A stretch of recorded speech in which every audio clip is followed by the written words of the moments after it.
소동파의 시에 이런 시가 있어요. 소동파가 어떤 시를 썼냐 하면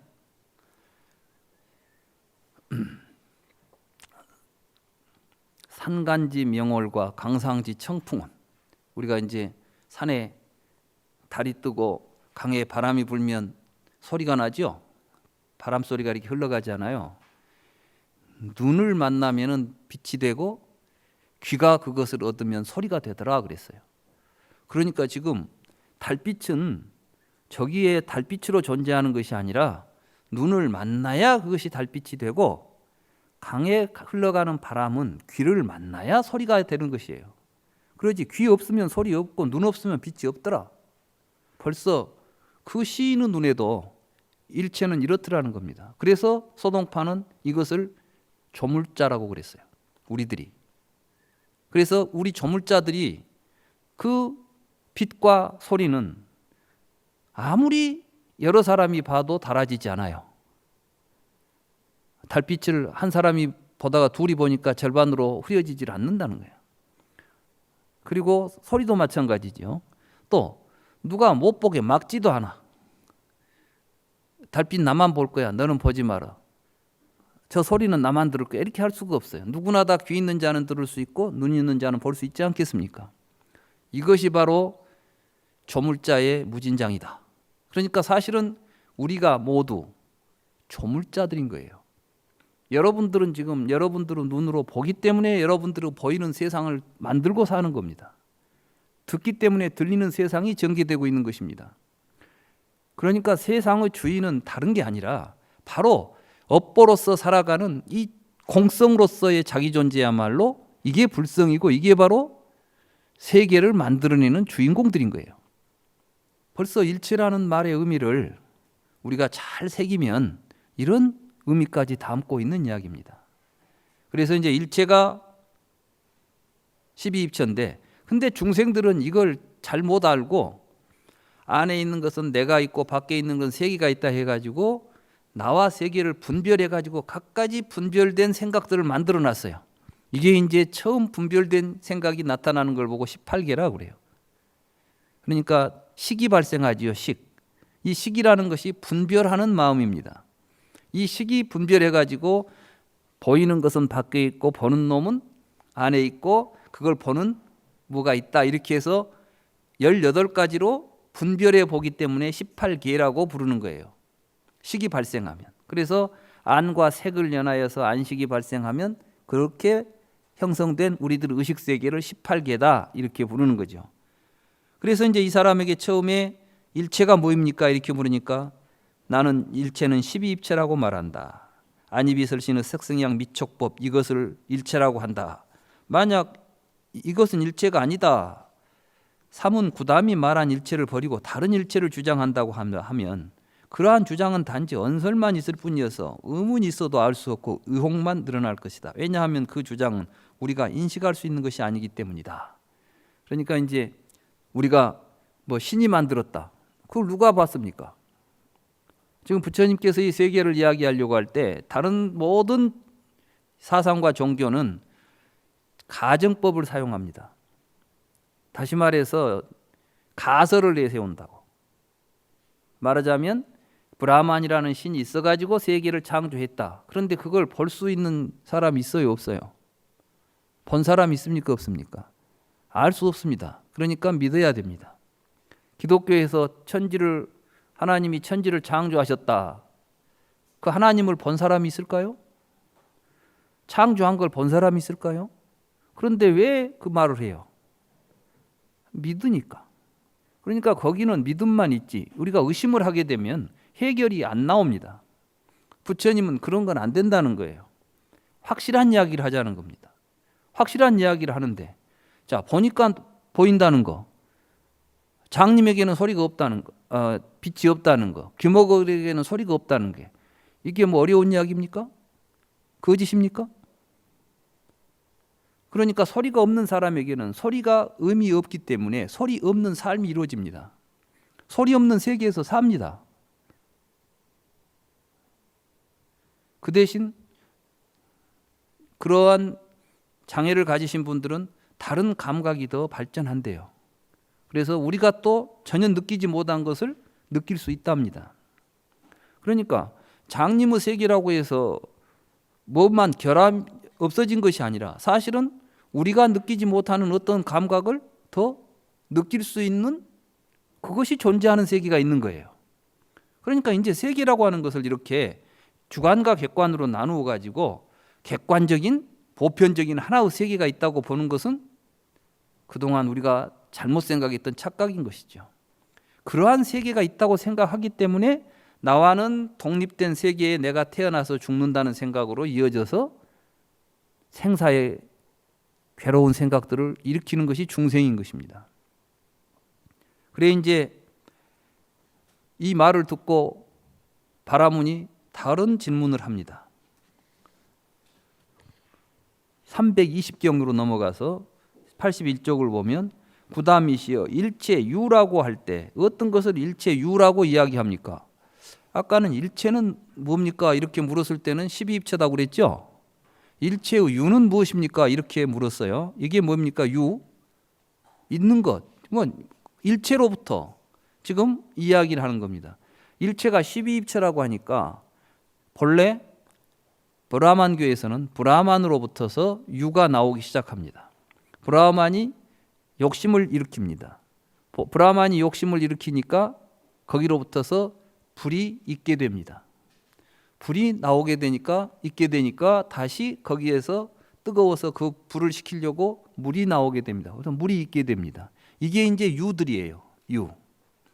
일체로부터 일체의 유가 이제 그 유가 뭘 합니까? 이 세 가지, 다시 말해서 불이 나오고 물이 나오고 영양분이 나와 가지고 이 세 가지를 재료로 해서 세상을 만들었다는 것이 브라만교예요. 그러니까 이제는 그 유, 일체로부터 나오는 존재들은 뭡니까? 이렇게 묻는 거죠. 근데 부처님께서는 그때 또 어떻게 묻는가? 부처님께서 생문바라문에게 말했다. 내가 이제 그대에게 묻겠으니 그대의 생각대로 나에게 답하시오. 바라문이여, 어떻게 생각하는가? 안은 있는가 없는가? 이렇게 물었어요. 그러니까 바라문이 대답하기를 사문구담이시여, 그것은 있습니다. 색은 있는가 없는가? 그것은 있습니다. 색이 있고 안식이 있고 안촉을 연하여 생긴 즐겁거나 괴롭거나 괴롭지도 않은 느낌은 있는가 없는가? 그건 있습니다. 지금 이게 무슨 말이죠? 지금 유가 뭐냐 이렇게 물으면은 유는 종류가 이런 것이 있다 이렇게 말해야 되는데 지금 이 말을 통해서 부처님이 지금 바라문한테 반문을 합니다. 그래, 그대가 보기에 보는 눈은 있는가 없는가? 우리는 눈이 있다고 말하죠. 있습니다. 색은 있는가 없는가? 있다고 말하죠. 있습니다. 지금 우리가 있다고 말하는 것은 내가 지각을 통해서 우리에게 지각되면 있다고 말하지 않는가?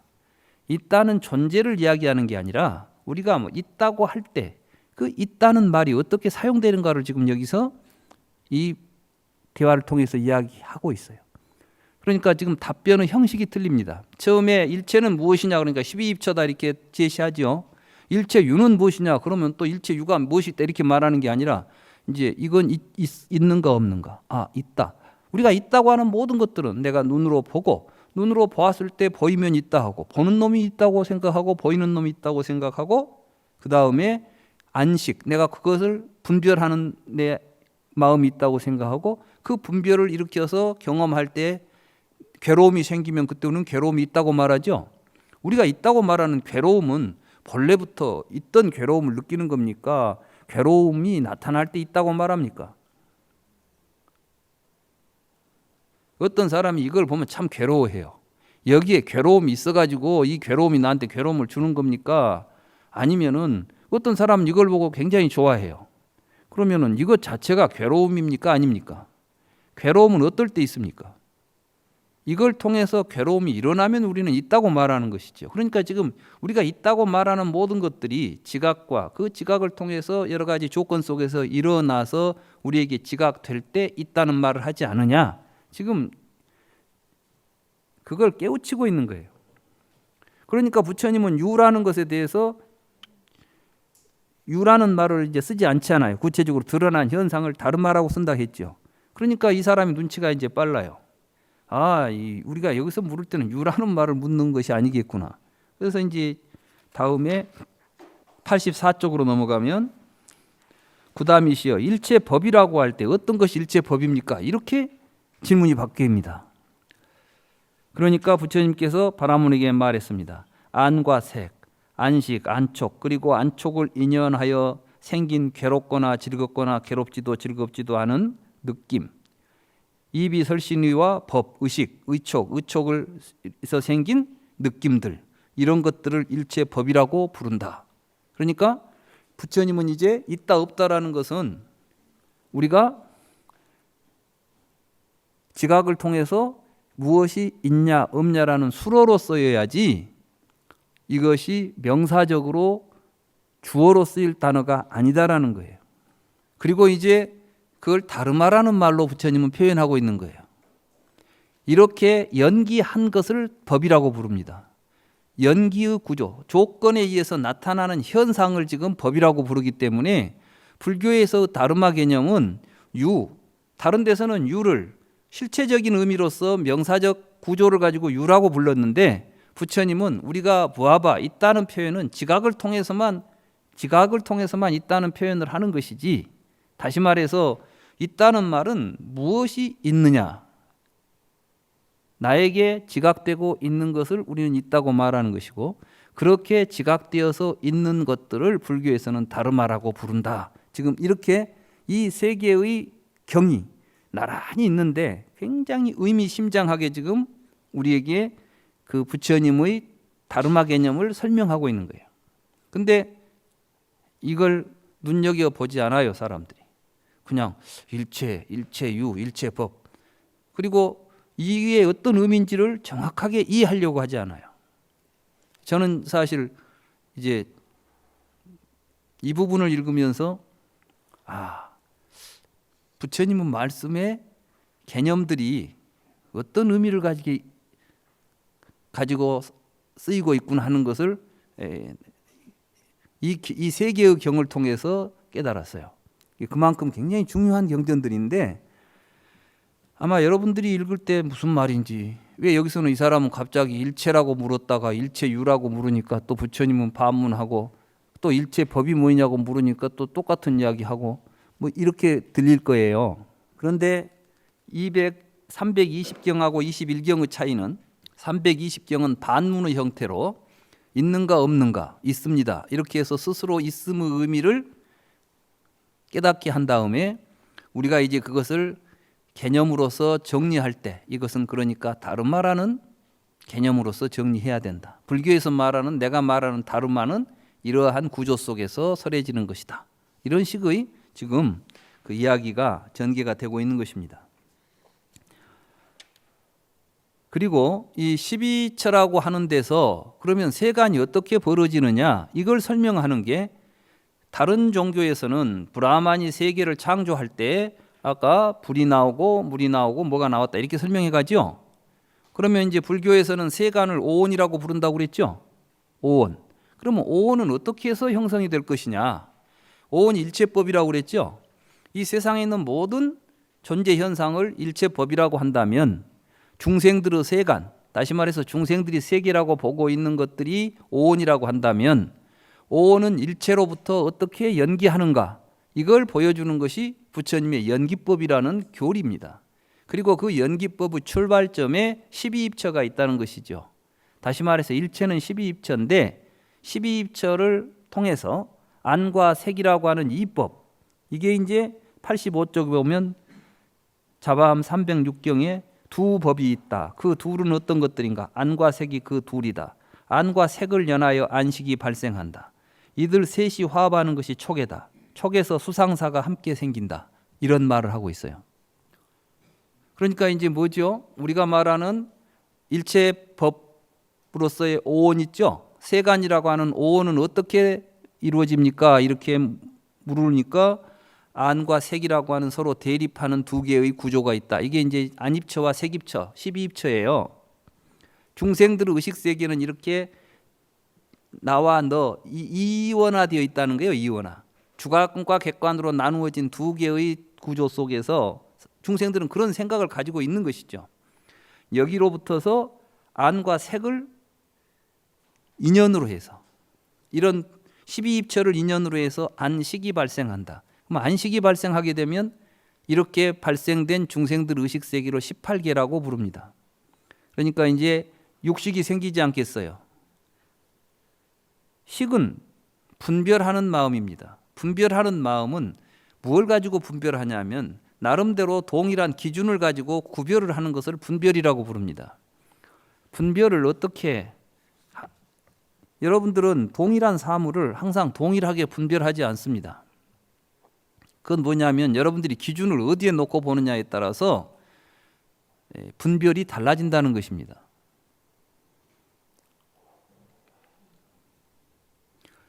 여기에 있는 것을 책상으로 분별을 하면 책상과 책상 아닌 것이 구별이 되겠죠. 색깔로 구별을 하면 같은 색깔끼리 또 구별을 해냅니다. 그렇죠? 그러니까 책상이 처음에는 책상으로 분류할 때는 하나의 동일한 개 속에 있던 것을 분류를 다시 해버리면 이제 말하자면 이 노란색하고 빨간색을 구분하자 그러면은 이제 노란색은 노란색끼리 모이고 그때는 책상이든 뭐든 상관없죠. 노란색 가진 건 다 노란색으로 가버리고 색으로 구분이 되거나 뭘로 구분이 되거나 우리가 구분할 때 그걸 누가 합니까? 식이 한다는 거예요. 식이 무엇로 하느냐? 명색으로 한다는 겁니다. 명색. 개념과 형태를 가지고서 구별해낸다는 거예요. 차별을 만들어냅니다. 이렇게 되는 것이 개예요. 그러니까 이제 이미 개가 형성됐다는 것은 명색에 의해서 구별이 일어날 수 있는 구조를 갖추고 있을 때에 촉이 발생합니다. 여러분들이 무엇을 경험한다, 본다 이런 것들은 전부 여러분들의 식 속에 형성되어 있는 이 개념의 틀로 뭘 보고 느끼게 돼 있어요. 그러니까 여러분들의 의식 속에 있는 내용이 어떻게 형성되어 있느냐에 따라서 여러분들이 경험했을 때 느끼는 느낌들이 달라진다는 겁니다. 어제 제가 말씀드렸잖아요. 자라 보고 놀란 사람은 소뚜껑 보고 놀라지만 자라탕을 맛있게 먹어본 사람은 소뚜껑만 봐도 군침이 난다. 왜 동일한 것을 보고 우리에게는 감정이 일어나지 않습니까? 자, 이런 걸 정확하게 본다면은 내가 일으키고 있는 감정이라는 것은 이러이러한 조건 때문에 일어나는 것이지 그게 실체가 있는 것이 아니로구나. 이런 것들이 공성에 대한 자각이에요. 연기한 것들이구나. 본래 그것이 좋은 것도 아니고 나쁜 것도 아닌 것이죠. 다이아몬드가 좋습니까? 흉년이 들어가지고 먹을 것이 없어지면 다이아몬드를 트럭으로 가져다 줘도 쌀 한 대박하고 안 바꿀 거예요. 그렇습니까? 안 그렇습니까? 예? 세상의 모든 것들은 이렇게 상황에 따라서 조건에 따라서 계속 그것을 누가 합니까? 우리 마음이. 그 마음이 어떻게 삶을 통해서 형성돼 가지고 그 삶에 의해서 형성된 마음의 구조가 세상을 또 만들어냅니다. 그래서 이제 업하고 마음은 또 같이 돼요. 업하고 마음은 동일한 거예요. 대승불교에 가면 이제 유식사상이 있는데 아레아식이라는 게 뭐냐면 업의 종자들이 모여 있는 것을 아레아식이라고 한다고 그랬어요. 그러니까 다른 말로 말하면 사실은 유식사상에서 그 아레아식도 업의 결과물, 업보란 이야기예요. 그러니까 아레아식은 실체가 아니라 업보의 구조를 아레아식이라고 부르는 거예요. 그래서 이제 이 부처님께서 지금 업보는 있으나 작자는 없다.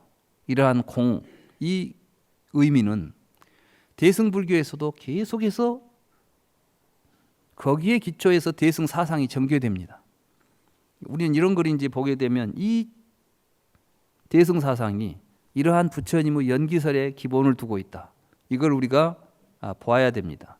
그렇기 때문에 반야심경도 이렇게 초기 경전을 통해서 바라보니까 이제 안이비설신의 색성양비촉법 이러한 12처는 우리가 무지할 때 나와 세계가 분열되어 있다고 느낄 때 나타났지만 공성을 깨달은 자리에서 본다면 내가 있고 내 바깥에 주관과 객관의 이원적 구조가 있겠습니까? 없겠습니까? 없던 거예요. 그러니까 공성을 정확하게 깨달아서 공성을 깨달은 입장에서 본다면, 그러니까 공성 가운데는 색수상 행식도 안이설신도 없다고 말이죠. 다시 말하면 이 공성은 또 뭐라 그랬어요? 불성이라 그랬죠. 그러니까 이제 부처님의 마음은 이런 차별 분별 망상이 없다, 그 이야기를 하는 거예요. 여기에 갑자기 눈도 없고 귀도 없다 이래 버리면은 이게 무슨 귀신 장난입니까? 이게 그렇지 않아요.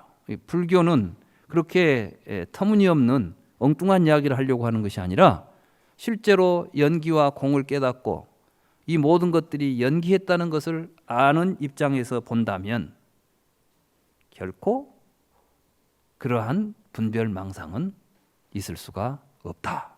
그래서 이제 12처에서 18개가 형성되고 18개에서 오온이 만들어지니까, 말하자면 18개가 되면 이제 여기 보면은 그런 이야기 했죠. 두 법을 연하여 식이 생기고 세수 화합이 촉이다. 촉으로부터 수상사가 생긴다. 이 수상사가 뒤에 가면은 오온 가운데 수상행이 됩니다. 그리고 앞에 생긴 식 있잖아요. 이게 식이 되고, 그리고 안과 색, 성, 향 이런 게 있지 않, 이게 이제 우리가 말하는 색이 되는 겁니다. 이것이 색온을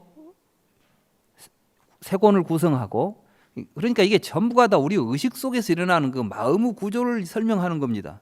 그런데 거기다 두고 색을 물질이다 이렇게 말해버리면 되겠어요? 그러니까 반야심경에 물질이 없어진다, 뭐 공 가운데는 물질이 없다 이렇게 말하면 안 되는 것이에요. 공 가운데는 물질이 없다 이렇게 말하는 것이 아니라 우리가 자아로 취하고 있는 망상이 없다. 지금 여기서는 전부 망상의 소멸을 이야기합니다. 물론 이걸 과학적으로 이야기하더라도 색이라고 하는 것은 요즘 양자역학에서 보면 우리가 말하는 물질이라고 하는 것들이 우리의 지각을 통해서 드러난 것이다라는 이야기를 하고 있다고 그랬죠. 뭐 그런 점도 있습니다. 그러나 더 근본적으로 이야기한다면, 불교적으로 이야기한다면, 불교에서 말하는 오온은 실질적으로 공간 속에 들어있는 어떤 물질을 이야기하는 것이 아니라 우리의 의식 속에서 우리가 취하고 있는 우리들의 잘못된 망상의 구조를 오온이라고 말하는 것이에요. 그래서 이제 그 87쪽을 보면 12입처 18개 오온의 연기관계 이렇게 돼 있죠. 거기 보면은 안과 색을 인연으로 안식이 생긴다. 세수 화합이 촉이다. 촉에서 수상사가 함께 생긴다. 이들이 사무세금이다. 사무세금이 뭐냐면 오온 가운데 색온을 제외한 네 가지를 무색온이라고 불러요. 그러니까 이건 이제 지각으로 우리가 볼 수 있는 형태적 요소가 없다 그래서 무색이라고 부릅니다. 그러니까 이것은 수상행식. 그리고 이것들을 가지고 우리들은 사람이라고 부르고 뭐 인간이라고 부르고 나라고 부르고 갖가지 이름을 지어 부르는 것이 다 오온이더라는 거예요. 그렇기 때문에 불교 공부는 어떻게 하는 것이냐, 이렇게 오온이 만들어진 것이 어떻게 해서 이 오온이 구성되었는가를 성찰을 하게 되면 이게 12처에서 연기한 것이다라는 것을 깨닫게 되는 거죠. 그러니까 12처 18개 오온이라는 것은 어떻게 해서 세간이 연기하는 것인가를 설명하는 과정에서 나오는 점진적인 교리의 진행상에서 나오는 개념이지, 일체를 각각 분류했던 세 가지 종류의 범주적인 분류 방법이 아니라는 것입니다. 그런데 아비달마 불교는 이것을 삼과다 이렇게 해가지고 일체법을 분류하면 온으로 분류하면 5가지고, 처로 분류하면 12가지고, 계로 분류하면 18가지다. 이런 식으로 불교를 해석했고, 그러한 해석에 기초해서 우리가 불교를 이해하다 보니까 이런 반야심경 이런 경전들을 읽어보면 도대체 알 수 없는 말처럼 들린단 말씀이에요. 어때요? 공중 무색 무수상행식 무안이비설신의 이해가 잘 안 되십니까? 이해가 안 되신다면 다음 88쪽에 있는 경을 한번 다시 살펴보도록 하겠습니다. 만약 어떤 비구가 이 좌중에서 어떻게 알고 어떻게 보아야 빨리 누를 다하게 될까라고 생각한다면 나는 이미 그것에 대하여 설법한 바가 있다. 마땅히 여러 가지 온들을 잘 관찰해야 한다. 그러니까 오온을 잘 관찰하라는 겁니다. 그러니까 이제 불교 수행은 우리가 모든 번뇌를 떠나서 열반을 구하고자 할 때 제일 먼저 관의 대상, 관찰의 대상은 오온이다 이 말씀이에요. 그러니까 부처님께서는 제일 먼저 오온을 관찰하는 데서 출발하다 보면 여러분들의 몸이나 느낌이나 이런 것들이 어디에서 출발하고 있는가를 이제 점진적으로 그 근원을 찾아갈 수가 있을 것이다. 그러면 마땅히 여러 가지 온을 잘 관찰해야 한다. 사념처, 사정단, 사여의족, 오근, 오력, 칠각지, 팔성도분이 오온을 잘 관찰하는 길이다. 어리석은 범부는 색을 자기라고 보나니 만약 자기라고 본다면 이것을 행이라고 부른다. 그러니까 이제 이 몸을 자기라고 본단 말이죠. 이렇게 보고 하는 행위들이 다 행위예요. 여러분들이 행위는 전부 오온을 나라고 보면서 그 나를 중심으로 해서 안입이 설신의 이 지각작용을 하지 않아요. 이렇게 벌어지는 것이 12처예요. 그러니까 이제 12처의 작용은 행에서 비롯되는 거예요. 그러니까 무모일령안에 행이 있고 유깁이 이제 일어나지 않습니까? 그렇다면 저 행은 무엇이 인이고 무엇이 집기한 것이고 무엇이 나은 것이고 무엇이 발전한 것인가? 무명 촉이 애를 낳고 애를 연하여 저 행이 일어나는 것이다. 그러니까 이제 보십시오. 아까 오온이라는 것은 촉으로부터 수상사가 발생한다 그랬죠. 근데 오온을 관찰하고 들어가다 보니까 맨 처음 촉으로부터 나온 것이구나 이렇게 관해지는 거예요. 그러니까 지금 부처님께서 12처 18개 오온을 이거는 성립하는 순서로 보는 것이고 이제 수행을 하는 사람들은 역으로 가야 되겠죠. 여기서부터 오온을 관찰해 가니까 아 오온은 촉에서 나온 것들을 내가 취하고 있는 것이었구나 이렇게 나오는 거예요. 그럼 촉은 무엇이 나은 것인가? 촉은 무엇이 인가? 그건 유깁처가 인이고 유깁처가 집기한 것이고 유깁처가 나온 것이 이렇게 나오잖아요. 어떻습니까? 그러니까 결국 이 유깁처는 어디에서 나온 겁니까? 오온을 관찰하다 보니까 촉이 나왔고 촉은 어디서 벌어지는가를 보니까 유깁에서 나왔더라. 이렇게 불교는 관찰해가면서 유깁이 일체로구나. 이걸 깨달아가 이걸 알게 되니까 무명에서 벗어나는 과정이에요. 그러면 누가 멸한다는 것이죠. 그래서 유깁처는 무상하고 유의이며 마음에서 연기한 것이다. 이렇게 돼 있죠. 이게 뭐냐면 식을 통해서 12연기에 보면 무명을 연하여 행이 있고 명색 유깁, 식 명색 유깁 이렇게 나오죠. 이 유깁이라고 하는 것이 식과 명색이라고 하는 식과 명색은 사실은 마음의 구조예요. 이런 마음으로부터 연기한 것이다. 그래서 12입처는 무상하고 유의이며 마음에서 연기한 법이다. 저 촉이나 수나 애나 행도 무상하고 유의이며 마음에서 연기한 법이다. 그래서 이 모든 것들이 마음에서 연기한 법. 오온이 마음에서 연기한 법이라고 돼 있죠. 그런데 그 오온을 물질이라고 하면 되겠습니까? 마음에서 연기한 것이 물질이라고 해버리면 되겠어요? 색을 지금까지 물질 이런 식으로 생각했던 이해는 불교를 이해해 가는데 굉장히 장애를 일으키는 잘못된 해석이다. 이렇게 볼 수가 있는 것이죠.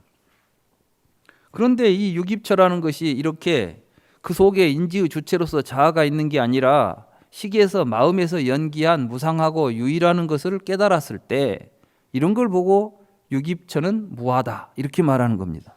그러니까 이제 경에 보면은 오온은 무하다 이렇게 말하는 것도 있고 또 유깁처도 무하다 이렇게 말하죠.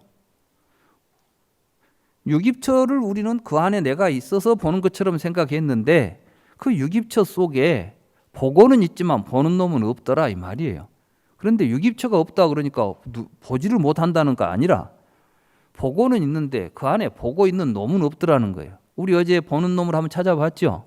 볼 때만 나타나고 안 볼 때는 안 나타나잖아요. 이 안에 보는 놈이 있어갖고 보는 것이 아니더라는 것이죠. 이게 이제 공이에요. 공, 무아. 그러니까 공 속에는 그 보는 놈이 있어요 없어요? 없어요. 그러니까 유깁처가 없다는 것이지. 유깁처가 눈이 없어진다는 게 아니고 유깁처, 12처, 18개 무지로부터 발생했던 모든 착각과 망상들이 공을 깨닫게 되면 사라진다. 이런 이야기를 하는 겁니다. 사실은 인식의 주체, 도대체 누가 볼까? 많은 사람들이 도대체 인식은 누가 할까? 그래서 분명히 이 안에 보는 놈은 있는데 보이지는 않아도 분명히 인식은 되지 않지만 인식하는 실체가 있을 것이다. 이 생각을 인류는 지금까지 한 번도 의심해 본 적이 없었어요. 그래서 다른 것은 다 의심해도 나는 있다는 생각을 했어요. 많은 철학자들이 생각에 생각을 거듭해도 결국 궁극적으로 존재의 실마리는 나다라고 생각했고 나에게 모든 존재가 출발한다는 생각까지 갑니다. 데카르트라는 사람이 방법적인 회의를 해요. 다시 말해서 모든 존재가 실제로 존재하는가라고 의심하고 의심을 하다가 이런 생각을 했습니다. 내가 지금 의심하고 있지 않느냐. 의심하는 것은 어때요? 의심을 한다는 사실은 우리가 부정할 수가 없잖아요. 그러니까 의심하는 내가 있구나. 이게 이제 나는 생각한다. 고로 존재한다. 이 말을 통해서 세상의 다른 것의 존재는 다 부정할 수 있어도 자기 존재만은 부정할 수 없더라는 이런 입장들을 지금까지 많은 철학이나 종교들이 취해왔습니다. 그런데 부처님은 그렇지 않았어요. 그래서 이제 요즘 인지과학이라고 하는 게 있습니다. 인지과학은 과학적으로 우리들이 어떻게 사물을 인식하고 거기에 대해서 반응하는가, 인지적 구조가 어떻게 되어 있는가를 연구하는 학문입니다. 여기에는 현재 우리가 알고 있는 모든 과학이 다 동원이 됩니다. 다시 말해서 사이버네틱스 또는 우리 뇌신경 조직 또는 생물화학 이런 다양한 철학, 심리학 이런 걸 다 해가지고 그래서 굉장히 복합적인 학문이죠. 인간이 도대체 인지한다는 게 뭘까? 그런데 이제 우리 현대에 가장 앞서 있는 인지 학파, 산티아고 학파의 바렐라라고 하는 사람은 결국 이제 바렐라의 스승이 마투라나라는 사람이 있는데 그 사람의 생각이 불교적이에요, 굉장히. 그래서 이제 바렐라는 또 불교를 공부하고는 불교와 그 마투라나의 이 인지과학 이론을 다시 접목해가지고 현대의 인지과학에 굉장히 중요한 그 큰 성과를 이룬 사람입니다. 이 사람이 이렇게 말하고 있어요. 인간의 역사를 통틀어 나타나는 반성적 사고의 전통. 여러분들 교재 89쪽에 있습니다. 철학, 과학, 정신분석, 종교, 명상은 자아에 대한 소박한 견해에 도전해 왔다. 어떤 전통에서도 경험의 세계 내에서 독립적이며 영속적인 고유한 자아가 발견되었다는 주장이 존재한 적이 없다. 그러니까 실제로 그 자아를 봤다는 사람이 없는 거예요. 아무도. 있다는 생각은 다 하면서도 실제로 발견된 적은 없는 것입니다. 그때 이제 영국의 데이비드 휴미라고 하는 회의론자가 그런 자아에 대해서 자기가 연구해 보니까 자기는 이렇더라는 거예요. 내 개인적인 입장에서 보자면 내가 나 자신이라고 부르는 것에 가장 가깝게 갈 때 나는 항상 뜨거움 또는 차가움, 빛 또는 어두움, 사랑 또는 미움, 고통 또는 기쁨 이러한 지각을 더듬어 가고 있을 뿐이다. 나는 이러한 지각 없이 나 자신을 포착한 적이 없으며 이러한 지각 이외에는 아무것도 관찰한 것이 없다. 이러한 통찰은 자아에 대한 우리의 지속적인 확신과 정면으로 대립하고 있다. 이 말은 무엇이냐 하면 여러분들이 나를 보고 있으면 나는 항상 뭘 보고 있는 나거나 느끼고 있는 나거나 생각하고 있는 나거나이지 내가 생각하는 그 생각하는 놈 속에 내가 없더라는 거예요. 내가 안 보이더라는 거예요. 나는 항상 생각할 때 나타나고 볼 때 나타나고 지각할 때 나타나더라는 거예요. 그런데 마치 지각하는 놈이 있어가지고 지각하는 것처럼 보는 것은 지금 뭐예요? 한 발을 억측을 하고 있는 거죠. 그래서 이제 이 사람은 이렇게 말해요. 데카르트는 너무 빨리 중단했다. 데카르트는 생각하는 놈을 봤습니까? 생각을 하고 있었습니까? 그러죠. 근데 데카르트는 생각하는 행위를 통해서 생각하는 존재를 말하자면 동사적인 행위를 업을 보고 업을 짓는 작자가 있을 거라고 가정해 버린 거예요. 그러니까 이것은 있는 그대로 본 게 아니라 사실은 하나의 가정 하나가 더 끼어들은 겁니다. 그래서 나는 생각한다 그러므로 존재한다는 생각하는 존재인 나의 본성을 다루지 않은 채 그냥 내버려 두고 있다. 참으로 데카르트는 나는 근본적으로 사고하는 존재라고 하였다. 그러나 여기서 그는 너무도 멀리 갔다. 나는 존재한다는 것에서 얻을 수 있는 유일한 확실성은 내가 생각한다는 것이다. 만일 데카르트가 충분히 엄밀하고 주의 깊고 세심했다면 그는 나는 생각하는 존재, 다시 말해서 레스 꼬기따노스라고 하는 결론으로 비약하지는 않았을 것이다. 그러니까 꼬기또 에르고숨 이렇게 했잖아요. 나는 이 생각하는 존재다. 사실은 내가 생각하는 존재가 아니라 생각할 때 나라는 말이 거기에 붙고 있구나. 이렇게 말해야 되겠죠. 오히려 그는 마음 자체의 과정에 주의를 집중했을 것이다. 그러니까 우리의 인식은 과정 속에서 일어나는 것이지 인식하는 존재가 인식하고 있지 않다는 겁니다. 그래서 이제 이 사람들이 이 산티아고 학파의 이 프란시스코 바렐라라고 하는 사람이 이제 인지 이론에 이런 이야기를 합니다. embodied mind라는 말을 써요. 그리고 selfless mind, embodied mind라는 말을 써요. selfless mind라는 건 뭐냐면 자아 없는 마음. 그러니까 무자성 공한 마음이라는 말하고 비슷합니다. 이게 말하자면 식은 공하다 이런 말을 쓰는 거예요. 그 다음에 embodied mind라는 말을 씁니다. embodied는 뭐냐면은 체화됐다는 것은 뭐냐면은 경험이 체화된.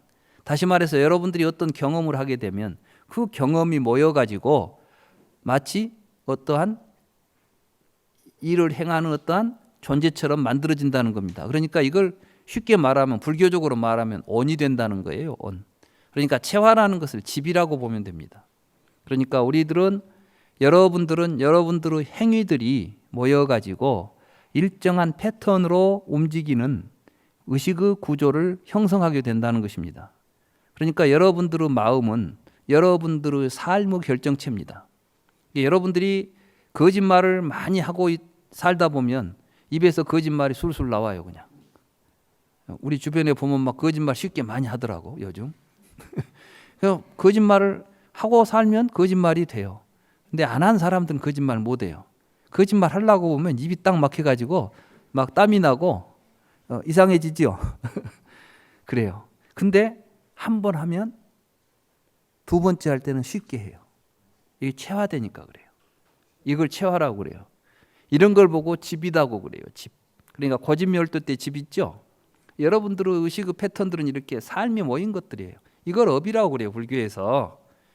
이게 무아예요. 또 업보만 있지 작자는 없더라. 이게 무아라고. 그런데 많은 사람들이 지금 불교를 이해하면서 업서라고 무아서라고는 서로 다른 이론이다 이렇게 보고 있으니까 똑같은 것을 놓고 다르다고 보고 있으니 불교가 제대로 보입니까?